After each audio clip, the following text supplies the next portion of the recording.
Lushnja ka korrur fitorin e dytë në 3 javët e para të kategorisë superiore të kampionatit kombëtar të futbollit, pasi një gol i Alban Bizhytit në minutat e fundit të pjesës së parë u ka mjaftuar myzeqarëve për të mposhtur minimalisht Laçin në ndeshjen e zhvilluar të mërkurën në stadiumin Roza Haxhi.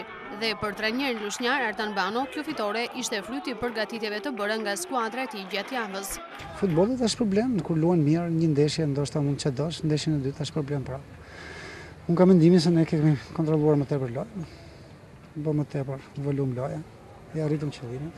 Aty kur kishte pikën më të fortë, ne kemi punuar dje, kemi punuar shumë me standarde. Shnuam, administruam shumë mirë lojën, më pëlqen që ekipi porri në ekuilibër dhe fituam nga një ekipi shumë të fortë. Duke theksuar se skuadra e tij nuk do të jetë pjesë e aleancave në kampionat, trajneri lushnjar paralajmëron për një sezon të gjatë dhe të vështirë. Kemi edhe 31 ndeshje që janë shumë të vështira. Sidomos faza e tretë është shumë e vështirë.